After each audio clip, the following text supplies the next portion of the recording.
Hello and welcome to this video where I'm going to show you a very powerful AI tool that can benefit you as a researcher, especially when you are searching for research. Now, AI has become so popular nowadays, and we have seen very important tools such as large language models. Think of ChatGPT, think of Bard AI. We have also seen the application of AI in large scale in video processing as well as image processing. Now, researchers have something to smile about because we all know that the work of searching for literature is not usually very simple and it takes much of the research time because you may spend a lot of time searching for literature and you may not even get the key papers that are in a certain domain. So to help you work out that, I present to you this tool known as Research Rabbit. So go to Google and search for Research Rabbit and then click on that link known as researchrabbit.ai. Here, if you are using it for the first time, click on sign up. If you have already signed it up and now you want to use it for the subsequent times, just click on login like I'm going to do now because I already have an account. And now, once you log in, this is the interface that you get. Let us first familiarize ourselves with this interface. Quite simple to use, quite convenient. What you do is that on this side, you have these tabs. We have new collection. This makes it possible for you to create a folder that will house various papers that you'll be considering in your research. So my area of research is AI, more specifically deep learning. So I'll just type deep learning there. Once I type deep learning there, then you see that the collection is created for me. You can also be able to create a new category, which is a main folder containing the collections of the subfolders. You can also be able to connect this research habit to your reference manager. In this case, we are talking of Zotero. We also have other reference managers, Headley. This one specifically connects to Zotero. If by now, as a researcher, you're not using reference managers, then you are doing it in the wrong way. And it is important that you start using reference managers. If you don't know how to use reference managers, put your comments in the comment section below, and we will create for you a video on how to use the two most popular reference managers. Having said so, now you can go and click on the collection you have created, and this one can apply to any field of research, any field of study. You don't have to be specific in the field of study. Now, you can just come here and now you search for the papers that you want to search for. You can search using the title, you can search using the DOI, you can search using keywords, depending on whether you know the specific title of the paper or if you don't know the specific title of the paper, you can use some keywords. You can use some words like guesswork. For example, you can talk of something like deep learning. You just want to explore deep learning, and then you would sit and watch what happens when I type deep learning. And then there will be this one, and be able to see the various papers that are appearing over here. And then you can select the one that perhaps you feel is for you. Let's say, for example, you want to know papers related to a specific paper. Like in this case, there is this researcher known as Admoning.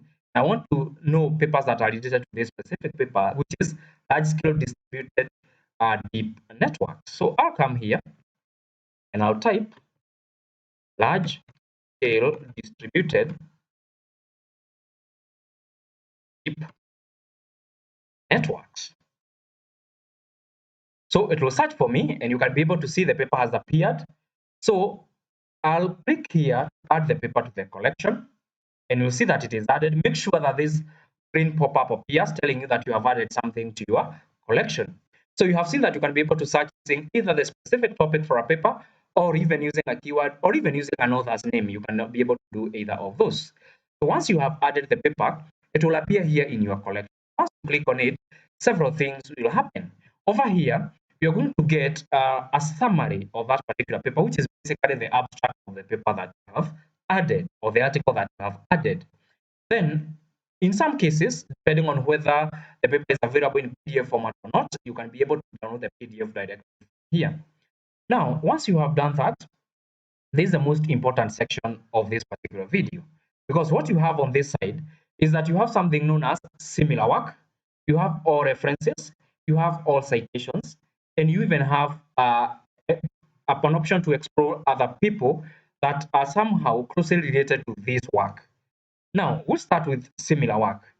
Similar work simply means other works that are related to this work, and you can just click on it. So far, you can see that we have 1,229 similar works. You can click on it. Once you click on it, what happens is that here, a list of all similar works will be generated for you. And then here, you'll have a visual representation of all those works, depending on how close it is to our primary paper and how far it is. So for instance, a work like this one over here by Zhang is so close to the one that we have just added, or the one that is down here by Li is quite far, but it is still related.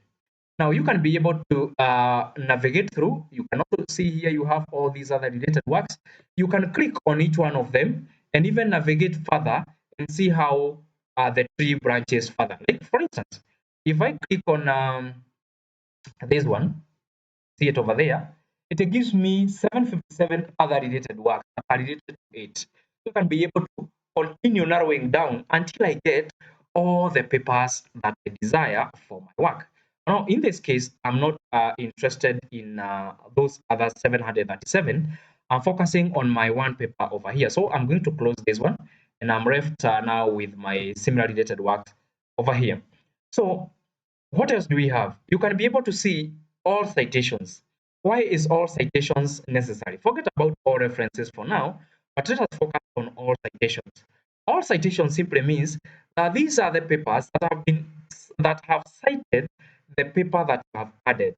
These ones are very important because it means that they are people who either improved on what you have already seen or are criticizing what you have already seen or have borrowed a certain concept from the paper that you already have. So you can be able to easily follow a research through by using all citations. Now, if you want to know other papers that the researcher cited, you can click on all references. Now you'll be able to see the papers that the researcher had considered and so on and how they are related. And I believe that with this particular tool, you can be able to easily explore a certain topic in a more deeper way using a more better algorithm for searching of research content rather than you going to Google Scholar and then trying to search for these particular papers. However, I'm not saying that the tool is 100% perfect, but the levels of perfection will save you a lot of time and will make your work easier. And the beauty about this tool is just like reference managers, it makes your work easier as a researcher, and thus increases your productivity so that you're able to write your papers in a much faster way, in a more productive manner. So from now henceforth, you have a solution for you to use. Thank you so much, and please continue subscribing to our channel, like our videos, put your comments in the comment section below, and I look forward to seeing you in the next video.